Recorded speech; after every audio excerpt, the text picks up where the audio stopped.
today. So as always, we are going to start off with just some updates, organizational updates, what's going on within Initiate Justice, within the different programs that we have. So we'll start off with those, and then we'll do some quick committee updates, just let you know what our committees have done in the past month, so for the month of May, and then what you can expect from our committees for the month of June. And then after that, we will move into the main portion of our program around 7 o'clock, where we will have our policy team give a really great update on where all of our bills are at in the process so far. So it's been quite a legislative season, so I'm really excited to have them come on and just talk about how things have gone, how things are going, and what we can expect for the rest of the year. And then we will close. We'll have a brief portion for Q&A after policy team gives their updates. We'll be having a time to ask questions, things like that, and then we will close. So we wrap up our meeting, our evening here tonight at about 8 o'clock, and then that'll be it. So are there any questions before we get started?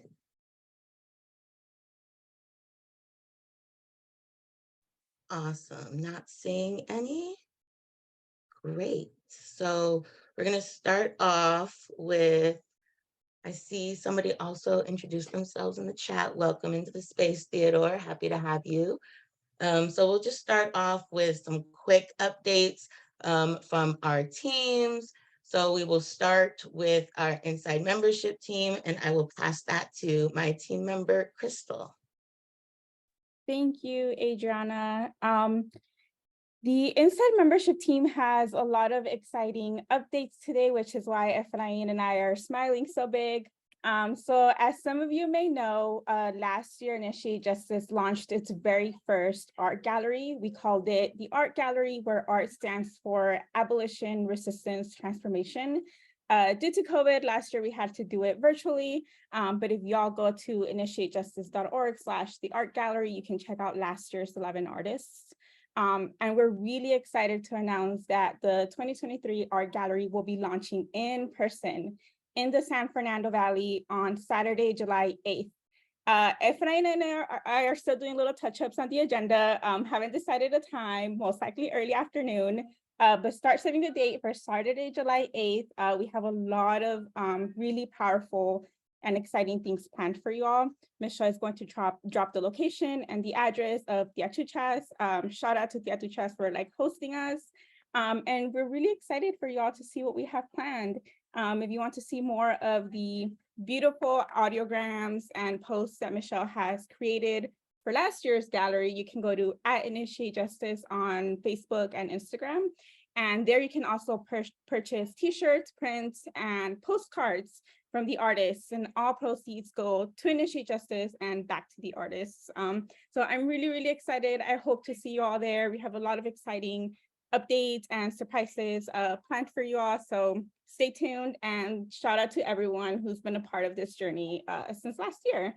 And now I will pass it to Efrain, who has a few words of gratitude for you all. Thank you, Crystal. Thank you very much. So exciting. And yes, definitely, as Michelle said on there, invite your friends, your neighbors, your loved ones, send it out.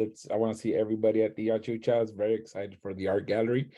My name's Efrain Ortiz, the Inside Program Associate, working directly with the Inside Membership Department. And today we really wanted to take some time to celebrate celebrating our wins, we're halfway through the year, accomplishments, and really just sending a lot of gratitude to all of you here who are joining, some that are joining us, some that will watch it later. But we wanted to thank all the data entry volunteers and translators who have helped us with the Inside Journal, who helped make it happen. 22 volunteers have entered over 2,245 names just in the month of May and June. 7 volunteers have reached 1,000 names and entered. That includes our OO, Sophia Kendall, Jessica Hattrick, Megan Hodup, Rebecca H, Andrea G, Tiana M, and Melinda N.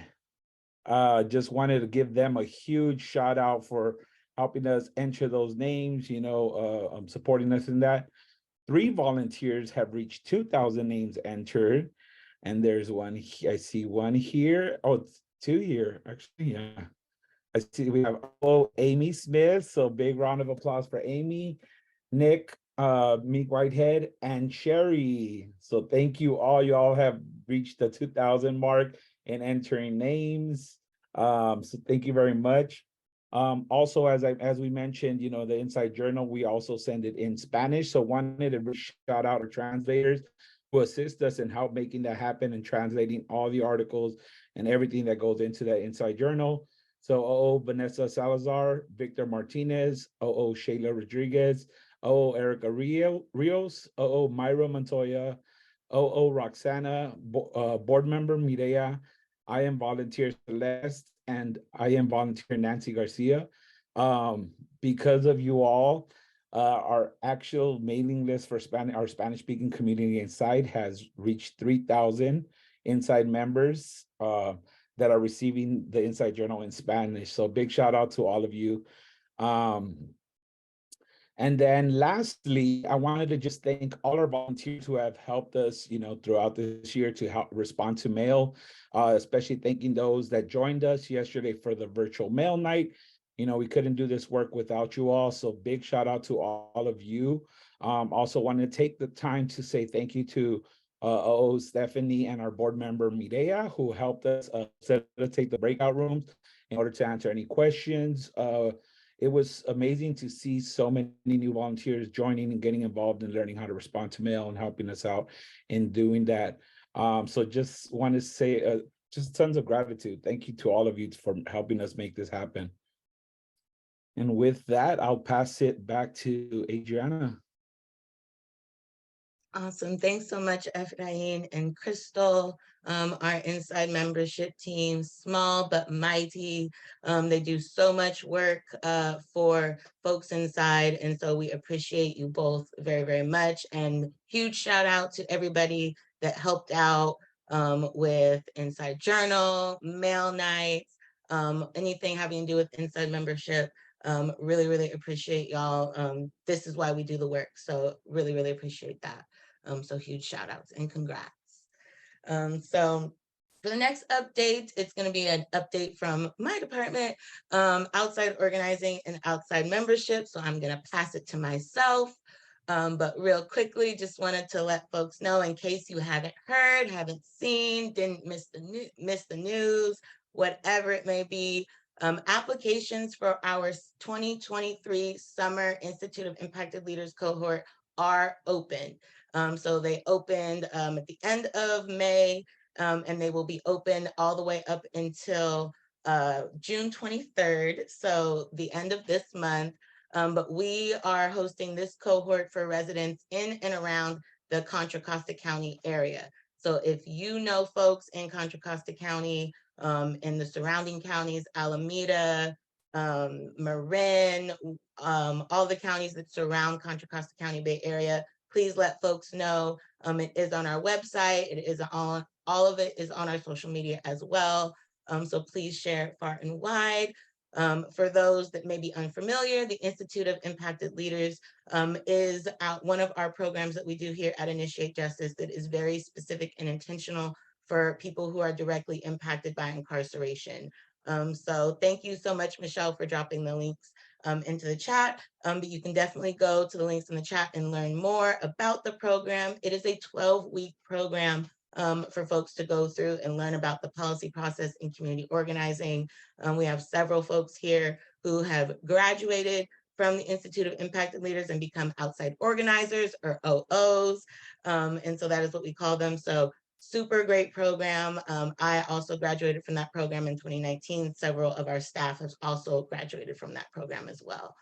So again, head to that link, check it out. Please share. If you have questions or anything like that, you can definitely reach out to me at adriana@initiatejustice.org.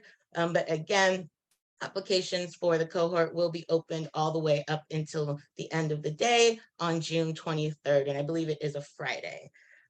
So all the way up until Friday, June 23rd. So that is for Outside Organizing Institute. Next update I have regarding outside membership is just regarding our digital newsletter that I mentioned earlier. And so that is going to be sent out very, very soon. So stay tuned to your emails for all of that. If you're not yet signed up as a member, you do have to be a member to receive the digital newsletter. So again, if you aren't signed up as a member of Initiate Justice, like you don't get our monthly recap emails or any of that, then you want to go over to tinyurl.com/joinij and sign up. It's really simple form. It's super easy. All you have to do to become a member is sign up to be a member, and just agree to some community agreements that we have right there on the membership document there. But definitely sign up so you can get all those updates and even more in our newsletter. And additionally, this month, really just want to announce that we will be introducing in all of our monthly recap emails and going forward, a member feedback survey that's going to be sent out each month with the monthly recap emails, as I said, where members like yourselves will have an opportunity and a chance to really just give us feedback on our meeting spaces each month. You know, were they engaging? Did the time work? Did the time not work? Did they go too long? Did they end too early?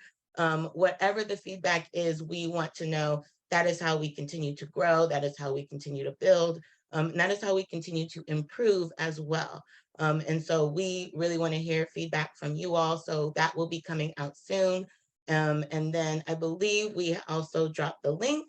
Yes, so thank you, Michelle. The link has been dropped into the chat as well. So feel free to head over after the meeting and fill out that survey and just let us know how we are doing. It is an anonymous survey. You can put I believe there's a space to put your name on there if you would like to, but that is not mandatory. It is completely anonymous. So definitely check that out. And that is all I have for outside organizing and outside membership. And the only other team members that are not here this evening or department is our inside organizing team, Lee and Adam. They are actually preparing for a workshop tomorrow that will be at CCWF, yeah? Yeah, so they'll be going into CCWF tomorrow for a workshop for the folks inside there. And so they are preparing this evening for tomorrow's workshop. And so they won't be here, but I do have an update from them. And this is a very exciting update. And so they wanted you all to know that the very first cohort of their civic engagement course in Chuckawalla State Prison held its graduation last month on May 4th. And after 12 weeks of classes. So they were able to graduate 18 folks. They had a small graduation in the visiting room where folks were able to walk a stage and officially become inside organizers for Initiate Justice. So super great to welcome 18 more folks, 18 more organizers inside that are going to do so much work and impact so much. And we are very, very excited to welcome them into the Initiate Justice family. And so our inside organizing team has also been super busy doing lots and lots of workshops throughout the state at different prisons. So in recent months, they have been fortunate to visit institutions like Central California Women's Facility or CCWF, which they're going to again tomorrow, the California State Prison in LA County, the Chuckawalla Valley State Prison, and several more are already planned for sites, including like RJ Donovan, San Quentin, and California State Prison Corcoran. So we are super excited. They are working hard, going up and down California, touching all of the different prisons, bringing more civic engagement information to folks so that they can stay informed, stay engaged, and keep organizing their loved ones, and that both inside and outside of prison. So we are super excited for them. And again, super excited to welcome 18 more folks into the Initiate Justice family as organizers. So that is a super quick update of all of our different departments. Before we go into just a brief committee update, are there any questions about any of the department updates? So anything for inside organizing, membership, or outside organizing or outside membership?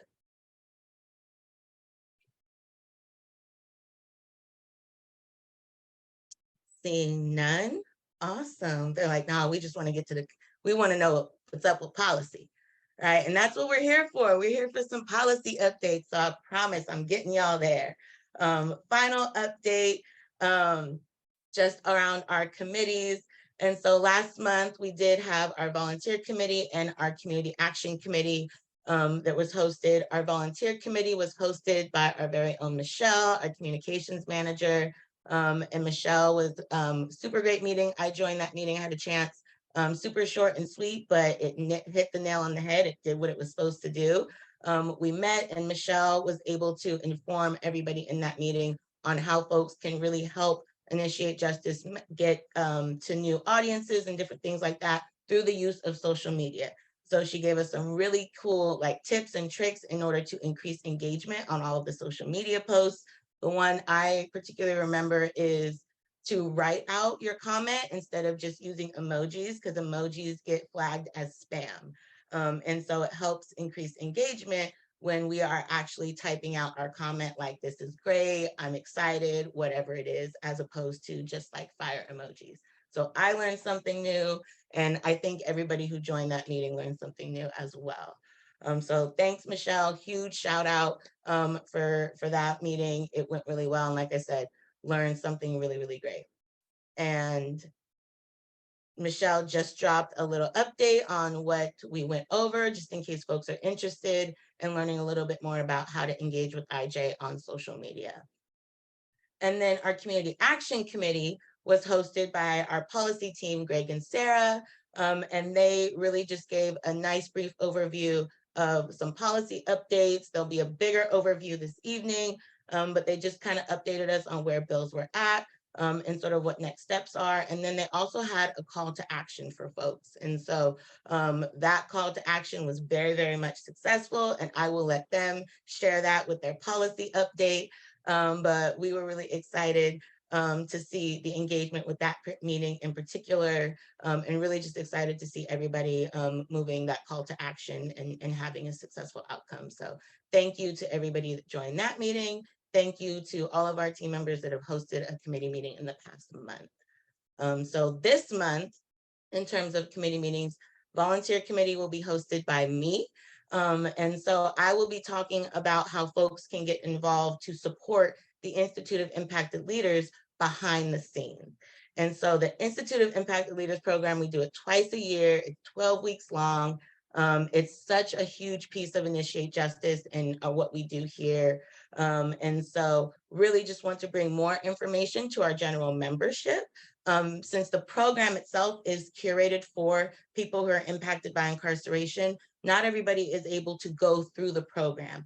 However, there are so many different ways that folks can support the Institute of Impacted Leaders program. And so I will be going over all of the ways that folks can support, and with things like outreach, recruiting folks to apply for Institute, or even planning and prepping for graduation.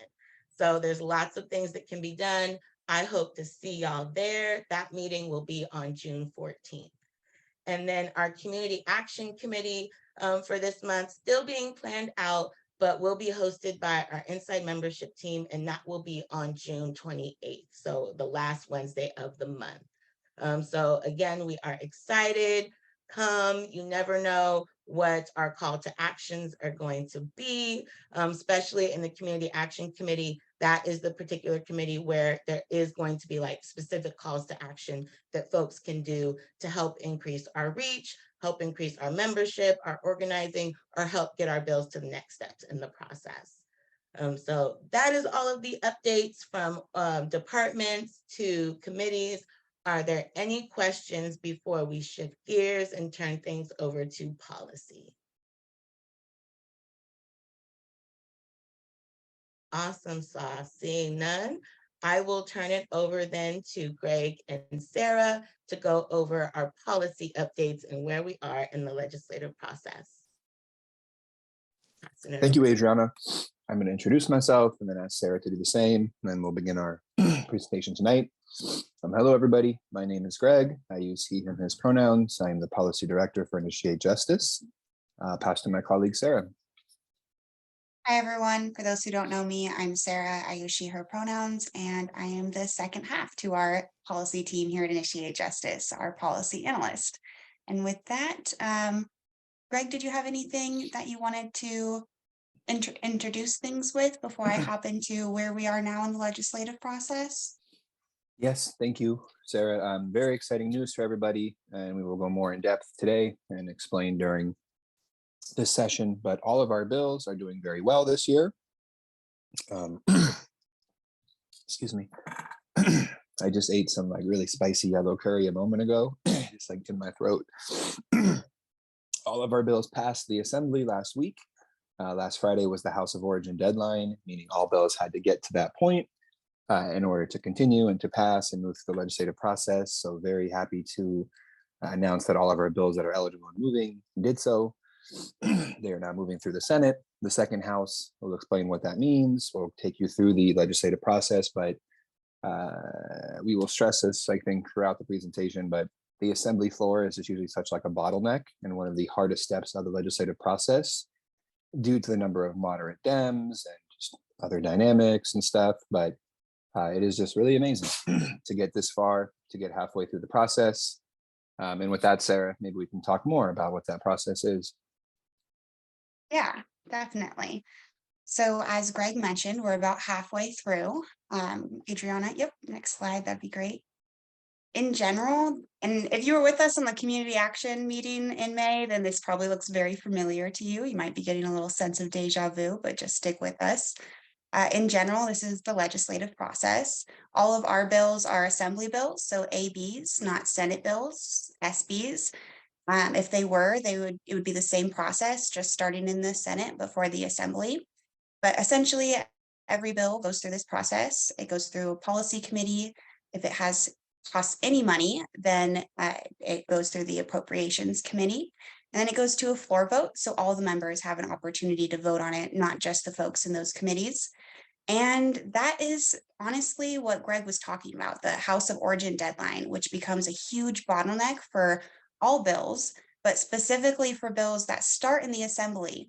So as you all know, the assembly is maybe not, but for those of you who went through Institute know, the assembly is twice the size of the Senate, and it also tends to be more moderate leaning and so a little bit more conservative. So it is a huge accomplishment that we have got all of our bills that were on the assembly floor off the Senate floor and are now all pending in the Senate. So you can see that little red arrow there pointing, essentially that's where we are. We just passed that big bottleneck, that House of Origin deadline. So next we repeat the process in the Senate. We go through policy committee. You guys all know that we mostly work on criminal justice bills, sometimes elections as well, but criminal justice bills go through public safety committee. So usually that'll be public safety. And then if it's a bill that does something, usually it costs money. So we go through appropriations and then back to the Senate for vote. After that, we go to the governor and he signs our bill by October 14th for it to become law. And that is just kind of a quick grounding of where we are now in the legislative process, so that when Greg and I are going over each bill in a moment and saying, it passed off this floor, it just went through this committee, you guys have a better idea of what we're talking about and also why we're having celebratory curry and why we're so excited about this bottleneck, because this is a huge deal. I know it looks like it's only like a third of the process, but this is really, we did this big hard chunk first, which is great. We'll take questions at the end, but also Theodore, go ahead and throw your question out now. So you have Could I have a copy of this right here, this page? Yeah, we can send that out in the follow-up. I'm sure that, yep, Michelle gave me a thumbs up, so we can send that out in the follow-up. And then also Michelle made, a while ago, I think me and Michelle made an awesome, very short, compact, it's very speedy, but a review of the legislative process. So essentially what I just went through, a small little YouTube video. So we'll make sure that you all either get that link or maybe someone can drop that in the chat. But that's a great question. Thanks, Theodore. And with that, we can move along. Yeah, so this is a list of our 2023 co-sponsored bills. We are going to go over what each one does and the status of each one. Before we do that, did you have anything to add, Greg, about the process or about any of the bills before we hop into things? No, I'll just make a note that I think if you have questions, please ask them. You know, don't want to make this a lecture style, more of an engaging, dialogue. So you have questions, please ask them, or else Sarah and I are gonna talk at you for the next hour. Yes, Theodore already asked the first one, broke the ice, so everyone will just be second. So that's great. Thanks, Theodore, for going first. I think that's always the hardest part. Oh, go ahead, Crispy. Hey, great work on all of these bills. Getting through the assembly is crazy and fantastic. I noticed that AB 1595 was on the was put by Assembly Member Brian onto the inactive file. So I was wondering what that's about and if that's going to affect ACA for the companion bill. Yeah, I think Greg will get into a little bit more detail when we get to that bill, but 1595 is dependent on ACA 4. And because we're in a 2-year legislative cycle, and no matter what, ACA 4 wouldn't be on the ballot until next year. And it being the timing of the two are really tied. Greg will put it a lot more clear, and I see he came off mute as well, but it's nothing to be alarmed over. Yeah, that's great. We're going to definitely go into more depth later, but for the purposes of this information, the ACAs and constitutional amendments in general have very different timelines than the rest of the bills. And as Sarah said, AB 1595 is a companion bill, so essentially just think of it as part of ACA 4, and it'll move later in the process, and it still would then be on track to qualify for the November 2024 ballot. Yeah, that's a helpful way to think about it, Greg. Just think about it as kind of connected and moving together. Are there any other questions? Yeah, go ahead, Theodore. Can I ask the name of the guy, the last name Brian, I've heard is his name, if it's the same Brian? Yes, they are. All of the Brian's listed is Assembly Member Brian. Oh, okay. Were you asking if they were different individuals? I might have misunderstood your question. Are they same, are they different people? No, it's all one person. It's all the same person. Okay, thanks. Go ahead, Nicholas. How you doing? I'm kind of new. I was told this was open to the public, so I have a question. About the 1186 youth restitution. I kind of just popped in, so I didn't hear what it was about. But I'm a former lifer, so I was convicted as a juvenile, and I kind of am curious about it because I owe $52,000 in restitution. Yeah, then it's a great question, and welcome. I'm glad that you found our meeting. It definitely is open to everybody. So when we get to that bill, I'll pause at the end to see if you have any more questions after I go over it. But yeah, I'm excited about that bill. That bill, I'll just pause to say, is part of our larger effort it's called the California Debt-Free Justice Coalition. So it's a long-term effort to completely eliminate restitution in all of its forms and replace it with something more humane and that actually helps folks. So yeah, it's a very exciting bill. That one's specifically on youth restitution, but we'll get there and hopefully some of your questions will be answered. And Greg and I also always make ourselves, since you're new, I'll just mention, we also always make ourselves available. So if anyone has any questions afterwards, we put our contact information in the chat. And you guys can always go on our website. Michelle's really good about making sure that all the bill information and the co-sponsors are on the website as well. I do have one more quick question. Yeah. So I actually was going through I think when I was right before I got paroled. So I think it's called an Inside Coordinator, the program you guys have.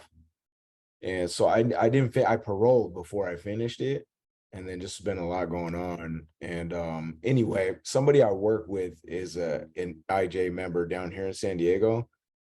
Do you guys know when you guys will be doing like your next workshop to do that in San Diego?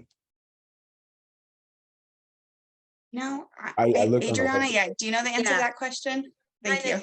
Hi, Nicholas. I'm Adriana. I'm the statewide advocacy manager. So I believe the program that you're talking about is our Institute of Impacted Leaders program, the 12 weeks to become the outside organizer. And Yeah. so our next cohort is actually going to be in Contra Costa. It is virtual. And so we will accept folks from outside of the target area if we have the space. Okay. I don't know yet when we will be back in San Diego. We usually base it based off of interest in the location and things like that, but I'll drop my email in the chat.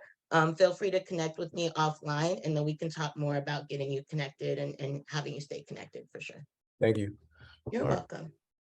Not to digress too much more, but I will just add that if you or if you were talking about the inside organizing program, which is kind of like Institute, but on the inside, and you didn't get to complete that, then I'm sure Adriana can also get you connected to Lee and Adam, who run our inside organizing program, and get you plugged into wherever you pick up wherever you left off. Okay, cool. Yeah. Are there any other questions?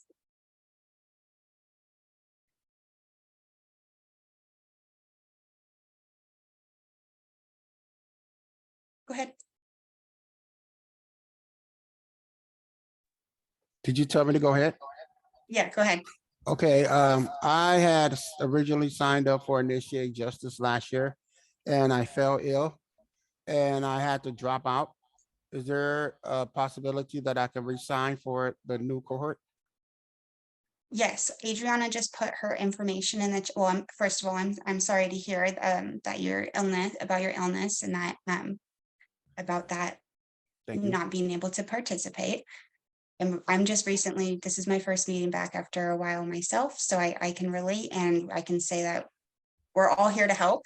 So Adriana just put her information in the chat, and I'm sure that, and the application information. So I'm sure that they will make sure that you are connected and with the transition back. Thank you. And I would like to say congratulations, Nicholas, on your release. Yes. Yes, I'll take a moment. Congrats, Nicholas, and thank you for coming tonight. That's awesome that you just that you joined. But with that, if any other questions come up, like Greg said, please feel free to raise your hand, unmute, drop it in the chat. We'll come back to it. And with that, yeah, I think we can go ahead and get started.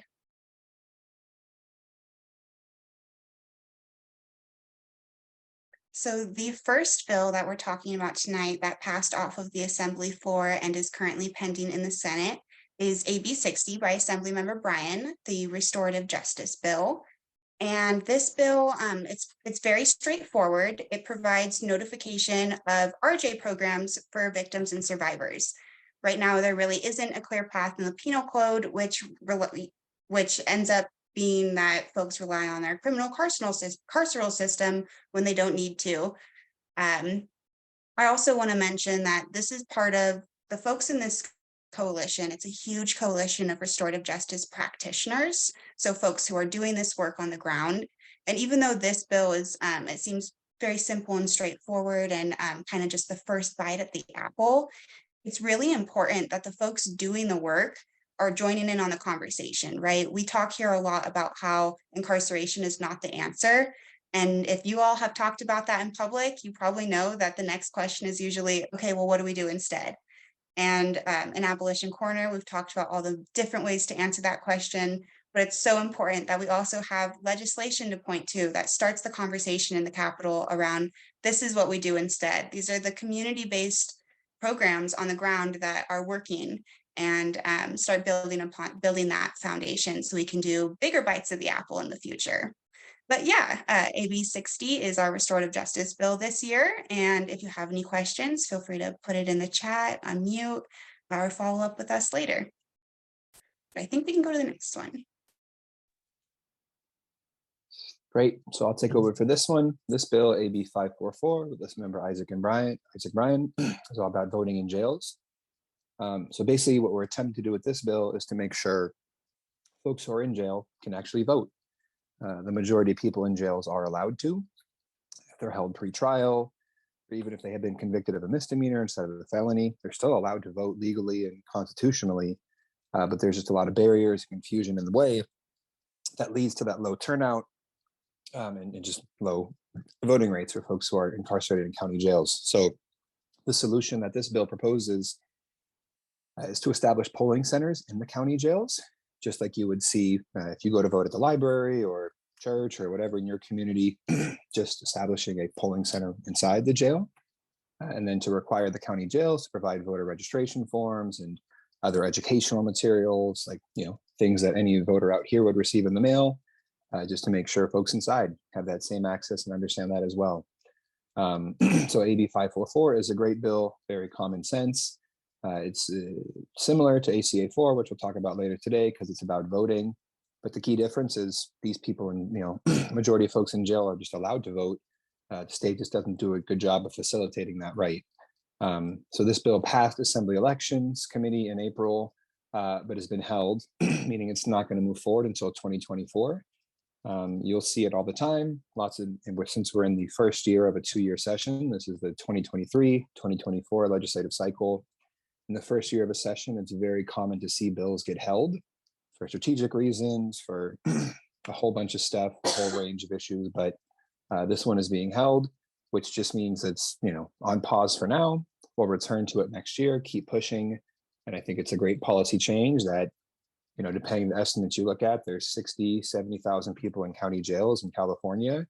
That's 60,000 more voters who could vote for their local sheriff, for their DA, for anything justice related or otherwise. So it's a really important bill. We'll keep pushing it next year. And I can go to the next slide if there are any questions. Cool. So I'll take up this one as well. This bill, AB 581 by Assembly Wendy Carrillo, is the PATH Act, providing access to healing. This bill is all about organizations like Initiate Justice, who part of our work is to provide programming to folks who are currently incarcerated. So such as our civic engagement workshops and classes and our IJAGs and the folks who are becoming IOs inside. We go visit prison to prison. Lee and Adam lead the work. They do a great job, but they face a lot of barriers to getting into the prisons. And really what you see, and anybody who has done some of the work will certainly be able to relate, is that it's just very difficult, and each prison seemingly has their own set of rules for what you need to submit in order to gain entry into the prison as a program provider. So some prisons want a TB test, tuberculosis. Some of them want live scans. Some of them want you to get fingerprinted. Some of them want nothing besides a basic background check. And it's just so confusing. And ultimately it leads to, the ultimate result is that folks who are incarcerated receive less programming because it is so confusing and scattershot. And then there's less healing inside, which is a very, very difficult process for everybody involved. So this bill, the solution that we're proposing is just create that streamlined system-wide approach to approving program providers to visit prisons. One of the aspects of the bill that I also really like is that we're trying to cut down on the approval process, the approval timeline. So once you submit your approval to the institution, sometimes you hear a week later, sometimes you hear many weeks later, sometimes you don't hear anything. One of the key elements of this bill is trying to put in rigid timelines that if you should hear back in 5 days, in 10 days, in 15 days, depending on the size of the group of folks who are going inside. So it's a really great bill, very common sense, very straightforward. It also passed the Assembly last week and is currently pending in the Senate. This bill will make a world of difference for groups like Initiate Justice, many others. And then of course, as well for the folks inside, so they can get much more of these healing opportunities because the best programming that's offered are those that come from community partners, not from CDCR. So it should not be this difficult for community partners to get inside and offer that work in the first place. So this will be a great bill. Again, it'll make a big, big difference for everybody. If there are not any questions on this, I will pass to my colleague Sarah for the next one. There was a question on why it's called programming.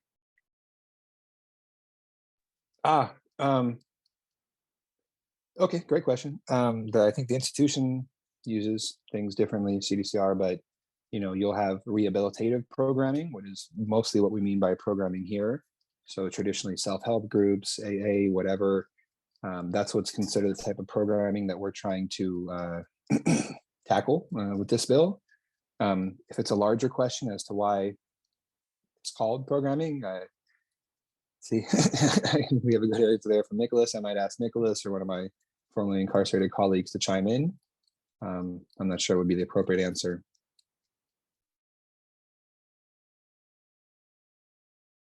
Yeah, I can chime in really quick. I think, and I don't want to take up too much time, but I think it's definitely a larger question, and it really just speaks to the overall like oppressive nature that is prison, and just trying to reprogram people essentially to act a certain way. It's a larger conversation, a larger question, but definitely like raises a good point, like, you know, the difference between like the teacher education language versus prison education language. So yeah, it's a larger issue, but definitely a great question, and hopefully maybe in a future meeting we can like break down some of these like crazy terms that they use for us. Passing it back to y'all. Ditto.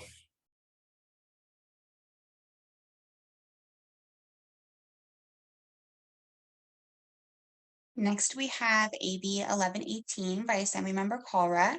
This is our round 3 of the RJA. So we came back and we first passed the Racial Justice Act that prohibited racism and discrimination in the courtroom. But in order to pass the bill, it had to be perspective only. So everyone who was currently incarcerated, who had a racist or a biased sentence, but did not have a pathway to challenge that. So it was a 2-year effort, but last year we passed AB 256, the Racial Justice Act, so that the racial justice was retroactive. And I wanted to share before going into our AB 1118, the RJ 3.0, which is really just some technical changes that have developed from public defenders and practitioners using the RJA. So we came back for some technical fixes. But before getting into that, I wanted to share with all of you that recently, we had a huge RJA win. So one of the public defenders in the RJA working implementation group successfully had 4 different people's gang enhancements dismissed under the 2022 California Racial Justice Act. So he successfully had a judge rule that, specifically in Contra Costa County, the judge rules that prosecutors have disproportionately charged Black defendants with sentencing enhancements that unfairly target them for life without parole. So specifically, we even got statistics from a judge, 40% greater likelihood that non-Black defendants would not receive life without parole or these enhancements that lead to life without parole. So yeah, this was the first this set the precedent for so many other gang enhancements to be dismissed.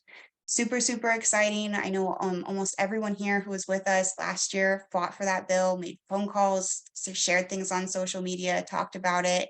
And we're starting to see some of the effects of that bill. So I just wanted to make sure we took a moment and shared that with everybody. Yeah, just to reiterate, that was 4 people had gang enhancements dismissed that would have resulted in life without parole. But yeah, just to come back to the RJA this year, the RJA 3.0, it really, again, is just some technical fixes, including 1 typo. So really, really technical, detailed, nitty-gritty fixes here. First, it allows people in prison to raise a claim while their case is already being reviewed on direct appeal instead of having to start over with a new petition. It allows folks on death row to bring their claim to the trial court instead of waiting a decade for the death penalty appeals process. And it also clarifies that you can bring a claim if your case isn't yet set for trial. This bill essentially will ensure the full implementation of the RJA, and it also includes a budget request, so money to make sure that the public defenders are fully funded to make these RJA claims like we saw Evan did in the RJA working group. Yesterday, this bill passed Senate Public Safety, so it already passed through the Assembly floor, that House. Now it's in its second House, Senate. It already got through Public Safety, and it had unanimous support, 5-0. And that's a big deal because you all remember how hard it was to pass these bills in the first place. So to see the difference in just a year has been really incredible. But if there are no questions, we can move along.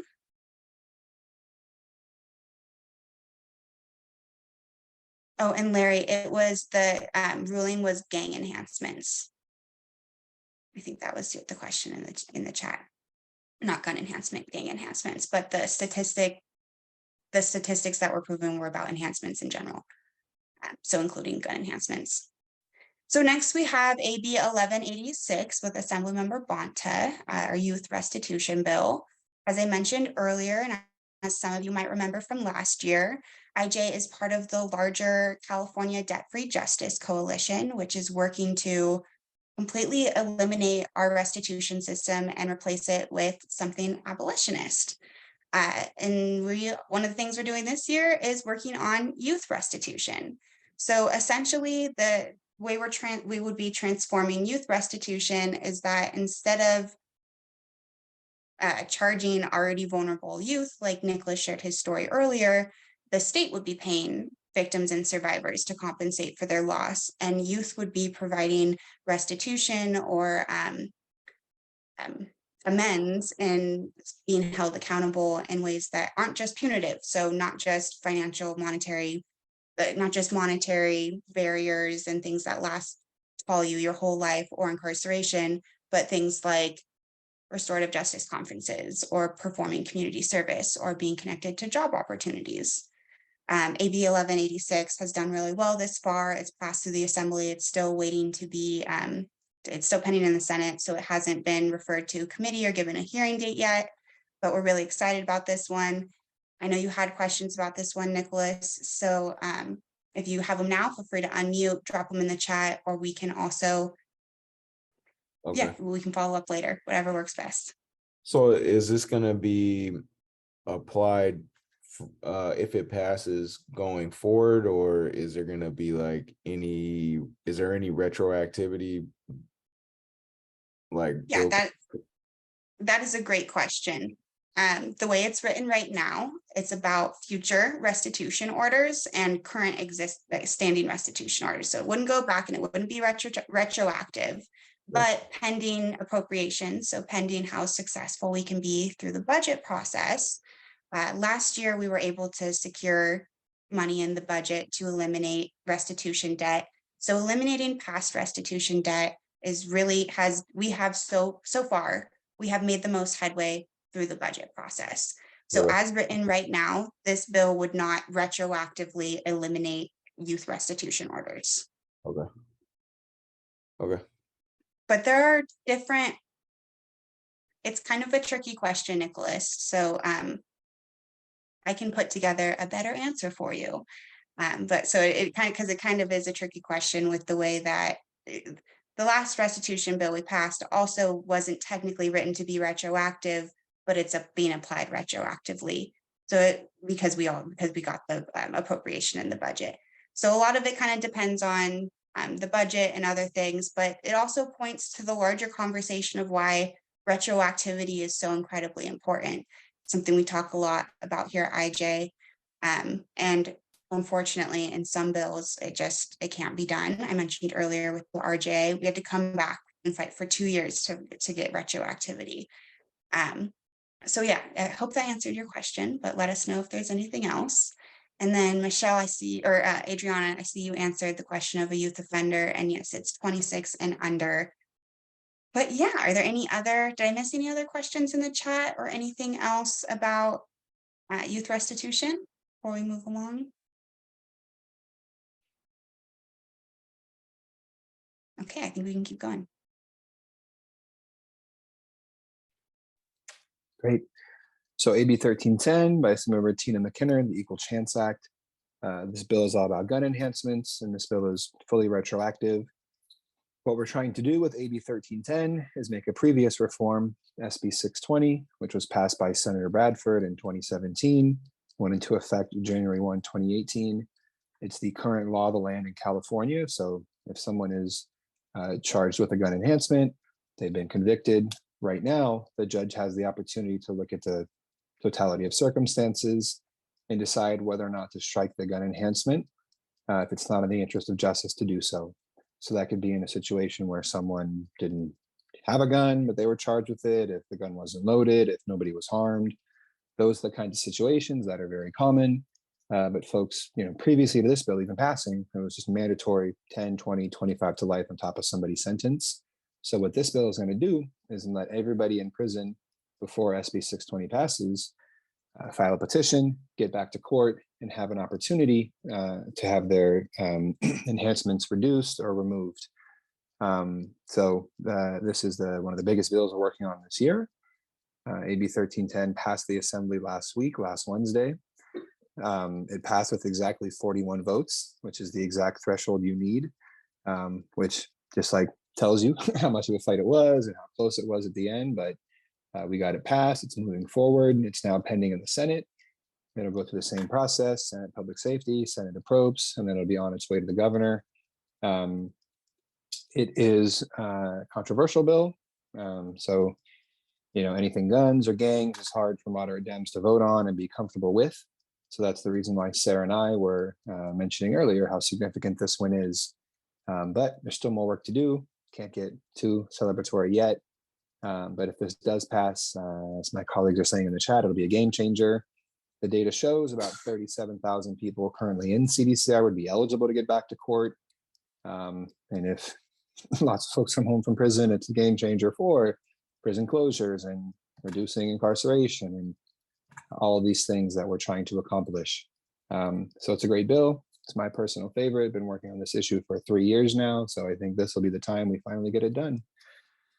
Are there any questions about this bill? Before we take questions, oh, sorry, go ahead, Michelle. Nope, it's okay. I was just going to add that, well, first, not to get too into the weeds, but as a reminder, once you get back to court, all of the current laws apply. So laws that may not have been retroactive, but would have affected your case. So this bill really will be a game changer. I also wanted to just mention it passed in no small part because of all of your emails, all of your calls. We had the committee action meeting last month and gave you all action alerts, and you all showed up. You all came through. So I just wanted to thank you for the accolades in the chat to the policy team, but also huge shout out to the IJ staff and to everybody who made those calls and sent those emails, because those are the little things that help us start the conversation in those offices. But yeah, I'll pass back to Greg or if there's a question. I had one quick one for you all. It's something that we get a lot about the bill staying the same till the very end. Should we expect for there to be like some amendments made? I know like typically there are, but just wondering if we should expect that for this bill too. Yes, great question, Michelle, for sure. This bill and probably all of the ones that we're working on probably will have amendments going forward. I can say with confidence, AB 1310 will. It's hard to say exactly what those amendments are yet. But once the bill gets to the second house, there's just more attention from the governor's office, from other stakeholders, from opposition, like the DAs and judges. They essentially have to take it seriously now, like, oh crap, this could actually pass, So if you have to now work with opposition, negotiate, come to some compromises. They want to see certain aspects of the bill they can't live with, meet them in the middle, make some compromises, negotiate that. The governor doesn't want this part of the bill in it. If you send it to him with it, he's going to veto. Okay, let's go back and forth, make some changes so it'll get passed and signed. So those conversations are on the horizon for us with this bill and for all of them. So there's many aspects of this bill that are probably controversial to different parties. So it's hard to say exactly what the amendments may look like yet. But without a doubt, the bill will be amended. And as always, we have very strong policies and values in place during this process to hold the line, make sure we're passing good bills that have to help, everybody. We're not, we don't go for carve outs or anything like that. So we'll keep you posted on the status of those conversations when we have more info for you. There's a question earlier in the chat about public safety timeframe. We don't know yet. Probably be late June, early July. Hard to say, but we'll follow up with everybody when we know. Cool. If there are no other questions. And Larry, there will definitely be calls to action, including some potential ledge visits. So we will definitely let you know if there's any lobbying needed. And I think there's one more question. I think there's a hand up. Yes, thank you for recognizing my hand, but I have a slew of questions. As Greg said, this is a very controversial bill. My first question is first of all, congratulations on your hard work and everyone who involved. Every time you do something to this nature, it's always a time for celebration to push the needle and make change. My next question would be, how does this work? Okay, first of all, what happens if someone has a gun charge right now and go to jail or prison? How does that work against this? Yeah, so it's a great question. So as an example, if I've been in prison since 2018 for, let's say, a robbery, if I used a gun during the commission of that robbery, I could have gotten an extra 10, 20, or 25 to life on top of it. So this bill would allow me to file a petition to the court saying, hey, look at reducing my gun enhancement or removing it entirely. You would then make your case that, I was young, nobody was hurt, there was no violence, the gun wasn't loaded. You would be able to bring up all the mitigating factors. The judge would weigh all the evidence, and then they would decide to reduce or remove the gun enhancement. It wouldn't touch the base term. So in my fact pattern, I would still serve the time for a robbery. That base term is not touched. It's just the extra 10, Okay. 20, 25 to life from the enhancement is what we'd be potentially removing or reducing here. Okay, so then you don't have to be young, but but the other factors can play into that as well. Yeah, a whole slew of factors. We are tying it into, there's a lot of guided judicial discretion that right now is in the bill that we're going to fight very hard to hold on to. So we're trying to, there's a whole host of factors. If it was related to mental illness, if it was something that a racially disparate outcome, age is like the classic one, the classic mitigating factor, but there's a whole slew of things that we're holding on to right now that is going to help a lot of people when they get back to court. Okay. But that's going to be part of the fight going forward. Okay, I just have two last questions just pertaining to the same thing. Okay, what if you had a gun enhancement or something before? And what if the gun has murder on it? You know what I'm saying? How does that work? Yeah, it's a good question, right? Because one, it's hard to say because who knows what the judges are going to decide. Not all judges are the same, and many of them are former DAs, for example. So but I'm asking, would that qualify for you to be applying for this program? Yeah, for sure. It'll qualify. It would just be a little bit harder and perhaps, less likely that a judge would want to remove or reduce the enhancement. Okay. So, for example, if it's a crime involving law enforcement, they've been written out of previous reforms like felony murder and stuff, and it's hard to see a judge being okay with that. But that's the key part of this bill, is that it puts everything is left to the judges for their discretion. Yes. And not all judges are pro reform and for leniency. Okay. How would I get involved to help Senate pass this bill? Can I send an email or anything? Yeah, great question, for sure. Send an email. The most helpful thing you can do is to call your senator. So we can help you look that up. My colleagues have great videos, informational videos about how you look up your rep and how you get involved. But the number one thing anybody can do to support this bill is just make a call, send an email to your senator. Let them know that you support this bill. You want them to do the same. And then as we get more through the legislative process, really by late summer, like August, September, is when we're going to need folks to make more calls, do ledge visits, do more direct lobbying. But the best thing now is put it on your senator's radar. Let them know that it's coming and you expect them to vote yes. Okay, one last thing. Are you going to send out a hard copy of these, email of these pages as well, so we can remember the bills without having to write them down? Yeah, I'm sure my colleague Adriana can arrange that, and we'll make sure you get the information. Thank you. Yeah, great questions. I would recommend exploring the website too. I always reference it as a resource because folks always tell me, oh, when I finally looked at the website, it was so helpful, and now I look at it all the time. And it really is. Michelle does a great job keeping the website up to date. All of the bill information is on there. So just wanted to highlight you don't have to write everything down. Everything that we're talking about is on the website, and Adriana will send a follow-up email with all this information as well. Okay. I accidentally cut you off, Greg. And the website, she's going to send that email address as well? Oh, there it is. Thank you. Yeah, we'll get everything for you. Angel has a great question about, will the person be seen by the same judge that issued the sentence or a new judge? That's also kind of like hard to say. Depends on if the judge is still active, if they've retired or whatever. So I can't really say. It'd be more like a case by case basis, but yeah, I don't know how it's working with other retroactive bills with folks getting back to court, if it's the same judge, if it's other ones.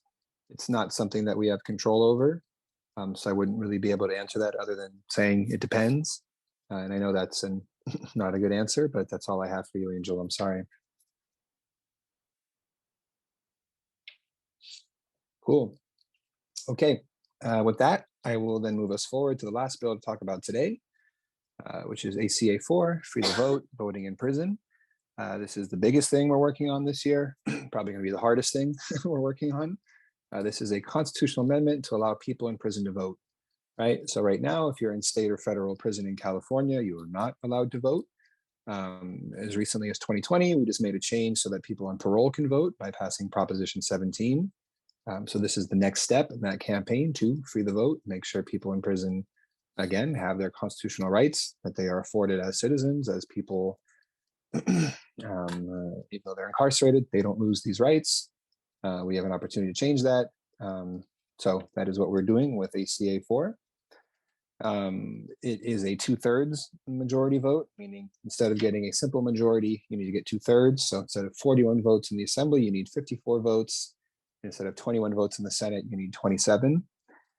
That is a very, very steep threshold to reach. There are usually each year only a few bills that can pass as 2/3 measures that are difficult, take a lot of work, especially something that's going to be controversial like this. So the bill is currently eligible for a vote on the assembly floor, but the timing on that is TBD. It really depends on when you have the votes lined up. You never bring something up for a vote unless you know it's going to pass and you have the votes there, which it's not there yet for ACA 4.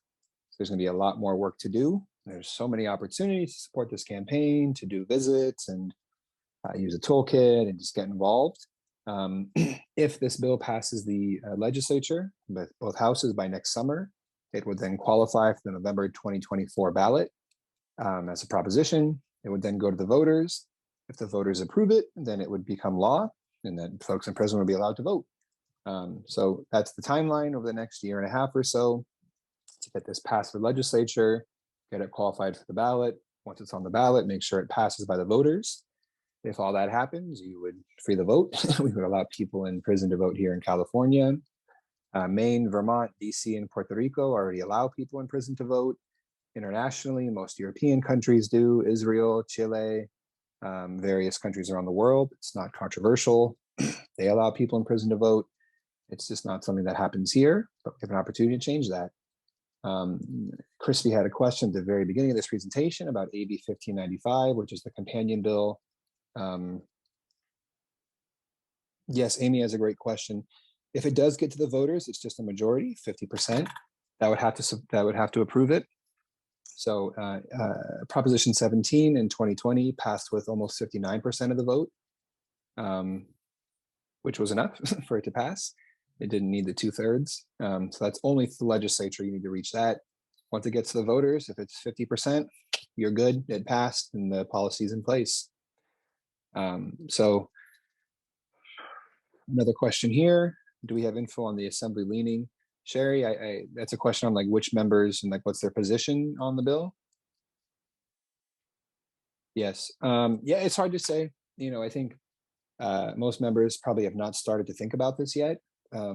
During the House of Origin deadline last week, they voted on like, I think probably more than 1,000 bills or so. And the ACA was not up yet, so it's probably not on their radar, but I know Isaac Bryan's office is starting to reach out, starting to follow up, trying to get vote recos, see what people think about it, and then we'll be able to move it. Crispy, yes, it's a 2-year bill, but again, the ACA has a different timeline, so it's not really helpful to think about it in that way. All that matters is that it qualifies 90 days before the November 2024 election, which would be June 2024. So if it passes both houses by next June, it doesn't go to the governor for a signature, it just goes right to the voters, it then qualifies.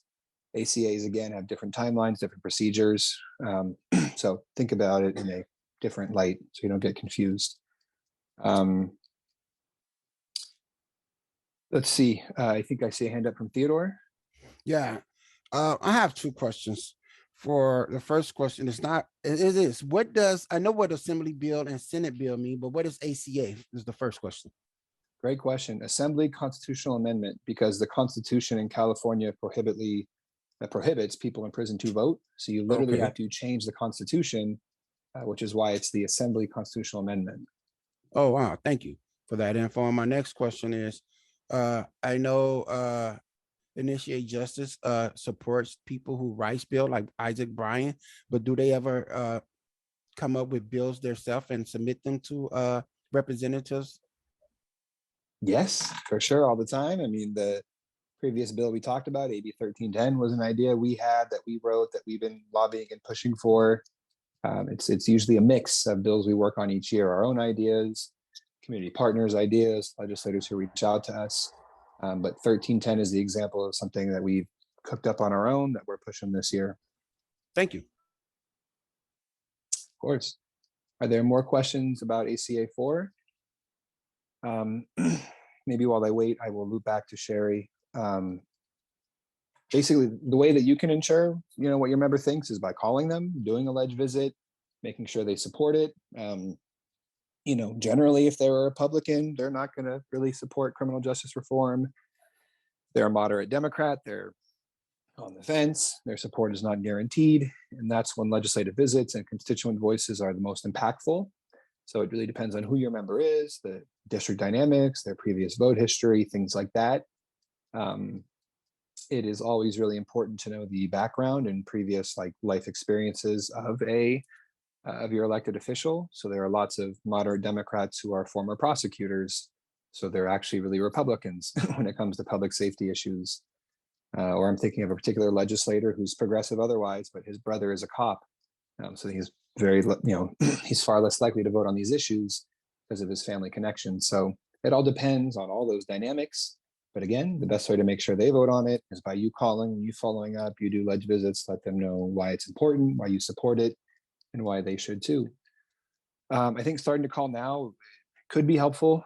Again, there's more strategic ways to plug in with legislative visits. And from there, you can keep pushing.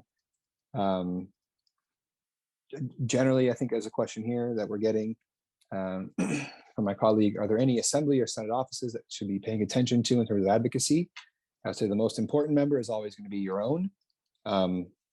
I've had issues in the past with my own assembly member not voting on the bills that I'm writing. And I'm like, dude, come on, man. I'm in your community. I'm doing all these things. You're not going to support it. But I would say start with your own, because that's where you're going to have the most influence, the more powerful legislators. So chair of a public safety committee, chair of appropriations, assembly speaker. These are the folks who have a lot of power, but I think you start with your member, you build up your influence, and then you'll help us secure one more vote. And that's going to help us get these things passed. But that's a great question as well. So we can continue to take questions and have a discussion. But these are all the bills today. And these are all the bills that Initiate Justice is working on in 2023.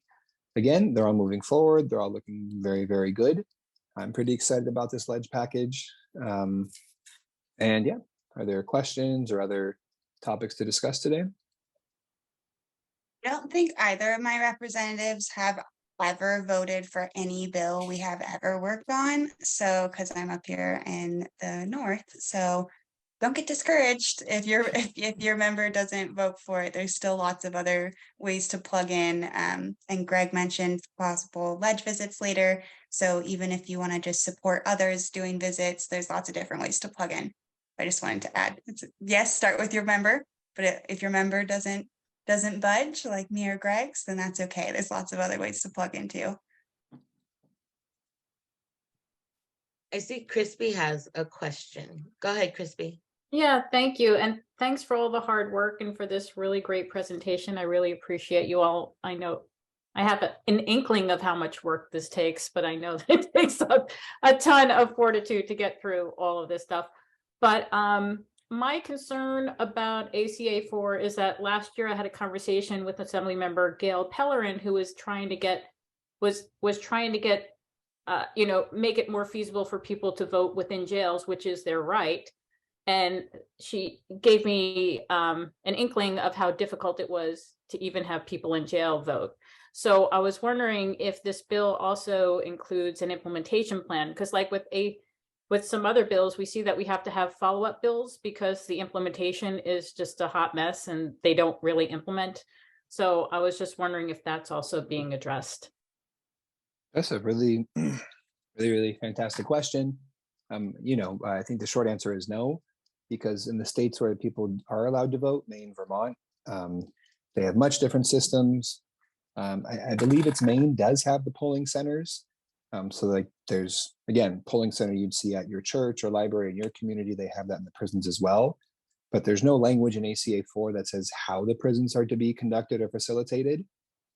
It would mostly fall to the Secretary of State with coordination with CDCR and other partners to figure out what's the way we do this, what makes the most sense, what are the county resources. You get into that conversation, you get the same usual things about the small counties, the rural counties, they don't have the resources for it. Is everything then vote by mail? What does it look like? So to answer your question, that infrastructure does not exist. That's not part of the bill or part of the constitutional amendment. That'll have to be future discussions. And there's not like a little bit like cart before the horse, where we can't really mandate what the elections are to look like until you've reestablished the right in the first place to vote. So it would be an opportunity for all discussions, what everybody thinks makes the most sense, Pellerin included. I'm pretty sure that she used to be an elections official, so she has pretty good firsthand knowledge of what works and what doesn't work for elections. So people with her background would be pretty pivotal in those discussions. But it's definitely TBD and too early to say what it would look like. But it's a very, very crucial part. And I just appreciate the attention to that part of the problem, because implementation is usually harder than passing the bill in the first place sometimes.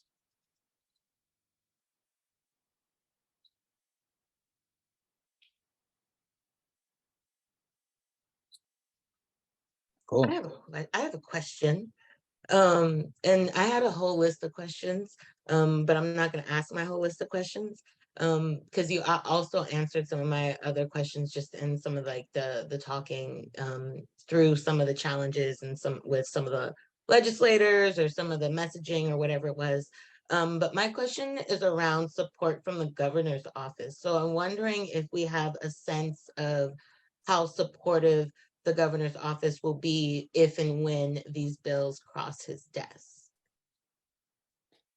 So it's a very good question, and say my usual answer, it depends. I think that final decision is where you really see the difference between good policy and good politics. So, for example, something like AB 1310, retroactive relief for gun enhancements. The law already exists. We're making it retroactive. There's a strong moral reason. There's cost savings. There's lots of good reasons to do it. However, the governor, who is very image conscious, who has larger aspirations, may not be interested in signing a bill that would, I'll let you all use your own imagination for what the negative press and the headlines could be around people who are using guns and violent crimes. And those are all factors that the governor is considering. But, the good news is there's lots of time. The governor's office will start to interact with us, people pushing the bill, and they will tell us, if you send it to us in this form, we will not sign it. Here are the changes we want to see. That's when you have the negotiation. If you enter in those negotiations, you make the changes they want to see, you can feel very good about the likelihood of them signing it, which is why Michelle asked that great question earlier about what changes are coming. Are changes coming? And the answer is yes. There's lots of strategies you can take to try to put pressure on the governor. We worked on a bill last year that got so much press, but what they didn't have was negotiations with the governor, and he did not even hesitate for a second to veto the bill. And he would do that again this year if you don't engage and go back and forth and figure out language. You just think, getting the New York Times to publish stories is going to make him well, yes, it won't, but I will make a funny joke with you all that I spoke with some colleagues about the other day on the same topic. Our governor is in this petty little back and forth with Governor Ron DeSantis of Florida. So we were joking, the number one way to get Newsom to sign our bill would be to have DeSantis come out opposing it, because then Newsom would want to say, oh, he hates it. Oh, I'm signing that tomorrow, man. That's the way that we get something passed. So maybe we will find a way to get Ron DeSantis talking about AB 1310 and gun enhancements And then he would want to have his petty wars on Twitter, and we would be able to get it passed. But that whole world of like politics and what polls the best, like all of those things are the governor's considerations that are much different than just what's good policy, what's going to help people get out of prison. So that's the balancing act and what we'll be doing this summer to make sure he does sign stuff. That's a very long answer. Sarah, did you want to add anything? We've never entered into negotiations with the governor's office and then had him not sign our bill. And we will have those negotiations with all of our bills this year. So if that kind of answers your question. Yes. Nicholas, do you have your hand up?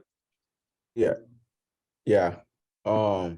My question is, so I mean, there's kind of like traditionally people that oppose these type of bills, like you were mentioning, you know, mainly Republicans. But does Initiate Justice do any, besides just going to negotiate with these different groups, like do any like outreach activity and just kind of like trying to persuade those people? It's a good question, man, because I think the answer is like we have limited resources. So we put our resources to where we know we're going to win. Yeah. Like Sarah mentioned earlier, where she lives, there's probably not a world where her assembly member would ever support criminal justice reform or prison reform, police reform, some of these issues. So do we put our limited time to someone who's never going to support her? Do we focus on somebody else, try to swing him? But I think if there was unlimited resources, then we would do so and try to move people. Some of the bills this year are bipartisan. I believe AB 1186, youth restitution, has at least one or two Republicans who voted yes. So there are times when they are persuaded by good fiscal arguments or whatever talking points. But I don't know, Sarah, do you think there's a world where your reps support IJ's bills? Well, we're making that world. That is an abolitionist world, and we are making that world. But that world, it does not exist right now. No, not at all. But I think that looking at things from an advocate's perspective, okay. I think when I was working inside the building, I thought when I was working as a staffer, I thought often, if they just had a slideshow, a 15-minute slideshow about this, then from the people who like it actually impacts, they would have a way different opinion. And I always thought that. And then coming out and doing the work on this side and from the outside, from the nonprofit, you see that that's actually not true. They don't need a 15-minute slideshow. They need a heart-to-heart conversation. They need their constituents coming in and telling them, hey, this is what's actually happening. This is how this bill would actually affect me. Greg and I, when we talk about preparing for ledge visits, half the time we remind these folks, we remind our folks, they don't know what an enhancement is. Yes, it is their job to know, but they don't know what an enhancement is. They do not know how it affects people. They've never been to a prison. They have no idea. And we kind of ground ourselves in that. So to me, the best education, the most impactful education is those constituent visits, is those ledge visits where people are sharing their stories, the reality of how it's happening. Because in the same way, that's how they learn when bills have to do with the Nurses Association. The stories that touch them the most are the nurses that are coming in and telling them, hey, boots on the ground, this is what it's like in there. So I think so IJ doesn't do very many, to answer your question, IJ doesn't do very many like educational events, but we do invite them to our town halls and we do go and visit them and educate them that way. So no, but yes. Okay. Thank you. Right. And Michelle educates them all the time on social media. She's educating them all day long. She is our greatest teacher. So yeah, I got that too.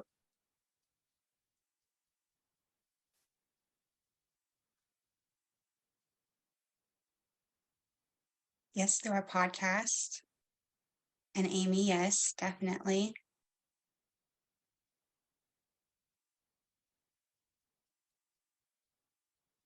Nice. Are there other questions for policy, or maybe we can turn it back over to Adriana and wrap things up?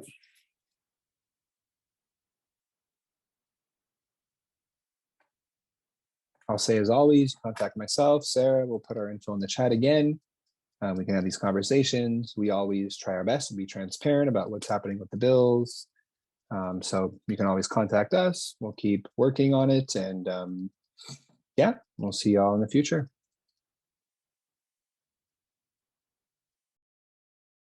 Awesome. Thanks so much, Greg, Sarah, Michelle, Crystal, Ephraim, everybody who helped out this evening. Really appreciate it.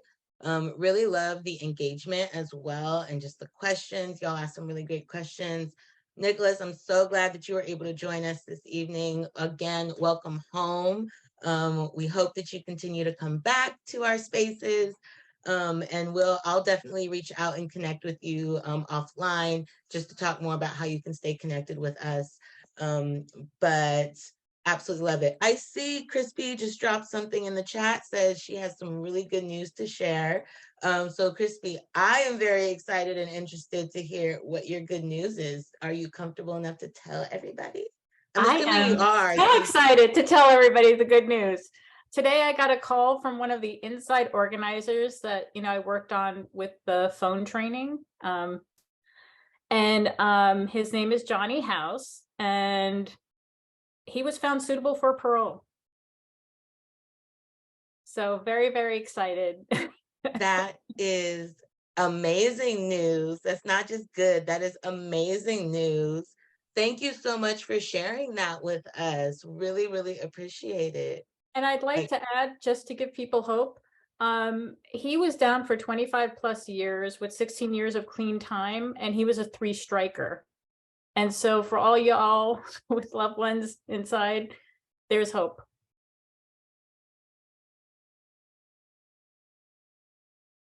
There definitely is hope. That's a testimony right there. He's gonna come out with a testimony. Thank you so much for sharing that, Crispy. That is a perfect way to end this meeting this evening, with some really amazing news like that, and to just leave on such a positive note. So not going to keep y'all for too long. I do just want to remind folks of when our next member meeting is. Our next member meeting will be Wednesday, July 5th. I know it's the day after 4th of July, but we will be here, same place, same time.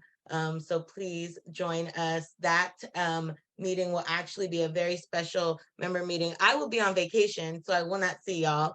But that member meeting will be a very special time for y'all, again, to give us feedback. So we are hosting a very special member feedback session next month for y'all to give us feedback. We're still planning how we're going to do it, but it's going to be really, really amazing. We just want to hear from you, give y'all a chance to tell us how we're doing in any capacity and things like that. So really excited. So please feel free, come back, RSVP. You can find all of the registration and all that on our website, on our calendar. So please join us. And then just remember that we do have a member feedback survey that will also be going out in our recap emails as well, and moving forward. So you'll have also to have a chance to check that out. Again, it is anonymous. So again, thank you so much for joining this evening. Thoroughly enjoyed it. Thank you. Shout out to our policy team for all the amazing work that they have done, they continue to do. Thank y'all for supporting us. And with that, and yes, thank you, Sarah, for facilitating next month's meeting. Really appreciate it. So y'all come and show Sarah some support and attend the meeting next month. Really excited and thankful for you. So thank y'all so much. I'm not going to keep y'all too much longer. I also see some folks here from our recently completed IE cohort. So thank y'all for tapping in. I appreciate y'all. But that's really it. I don't have anything else unless there's any other questions or anything like that for our teams. But with that, folks are excused, and we will see you next month.